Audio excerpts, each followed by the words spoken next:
हमेशा सतर्क रहने वाला एकमात्र मंच भारत न्यूज 44, खबर वो भी बिंदास। आज अमेरिका से भारत लाया जा रहा है लॉरेंस बिश्नोई का छोटा भाई अनमोल। बाबा सिद्दीकी मूसेवाला मर्डर में है वांटेड। पूर्व मंत्री और राकांपा नेता बाबा सिद्दीकी की हत्या के कथित मास्टरमाइंड गैंगस्टर अनमोल बिश्नोई को भारत प्रत्यार्पित कर दिया गया है।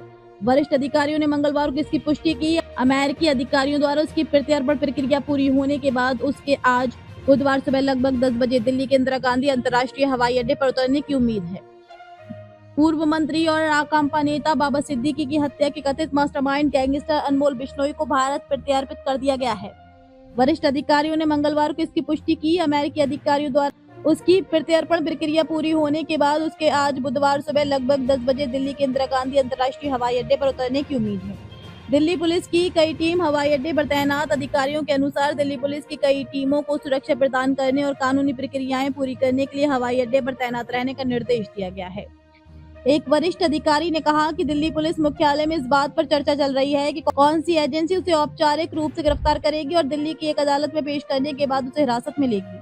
जांचकर्ताओं ने कहा कि अनमोल पर देश भर में 32 से ज्यादा आपराधिक मामले दर्ज हैं, जिनमें राजस्थान में 20 मामले शामिल हैं, जिनमें जबरन वसूली, अपहरण, हत्या के प्रयास और लक्षित हत्याएं शामिल हैं। अधिकारी ने आगे कहा कि केंद्र तय करेगा किस एजेंसी को पहले हिरासत में लिया जाएगा। गौरतलब है कि पूर्व मंत्री बाबा सिद्दीकी की 12 अक्टूबर 2024 को बांद्रा स्थित उनके बेटे के कार्यालय के बाहर गोली मारकर हत्या कर दी गई थी। इस मामले में अनमोल के बड़े भाई लॉरेंस बिश्नोई समेत गैंग के तमाम सदस्य पहले ही गिरफ्तार किए जा चुके हैं। अनमोल बिश्नोई गैंगस्टर लॉरेंस बिश्नोई का छोटा भाई है। कई मामलों में है अनमोल बिश्नोई की तलाश। अनमोल बिश्नोई गैंगस्टर लॉरेंस बिश्नोई का छोटा भाई है, जो फिलहाल अहमदाबाद की साबरमती सेंट्रल जेल में बंद है। इंटरपोल ने अनमोल के खिलाफ रेड नोटिस जारी किया था। अनमोल को मोस्ट वांटेड की सूची में शामिल करते हुए राष्ट्रीय जांच एजेंसी NIA ने 10 लाख का इनाम भी घोषित किया था। अनमोल पर पंजाबी गायक सिद्धू मूसेवाला की हत्या में हमलावरों को मदद करने का भी आरोप है। बिश्नोई अप्रैल 2022 में भानु नाम के नकली पासपोर्ट पर भारत से भाग गया था। उसके पास कथित तौर पर रूस का पासपोर्ट है, जिसे उसने फर्जी दस्तावेजों की मदद से तैयार कराया है। यह माना जाता रहा है कि वह गोल्डी बरार और दूसरे साथियों के साथ भी संपर्क में था।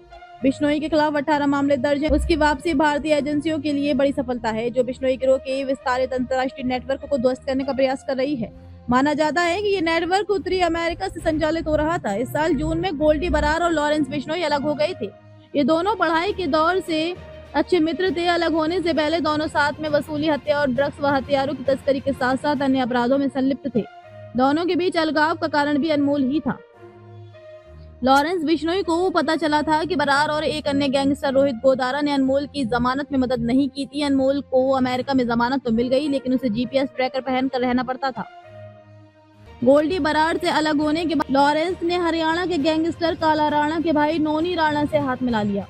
सलमान खान के घर के बाहर फायरिंग के मामले में पुलिस ने चार्जशीट में दर्ज किया है कि अनमोल ने शूटर विक्की गुप्ता और सागर पाल को प्रेरित करने के लिए 9 मिनट का भाषण दिया था, जिसकी लबोलुआब ये था कि इस काम से उन्हें प्रसिद्धि मिलेगी। ऐसे ही नए अपडेट्स के लिए देखते रहिए भारत न्यूज 44, सत्य का प्रकाश, खबरों का विश्वास।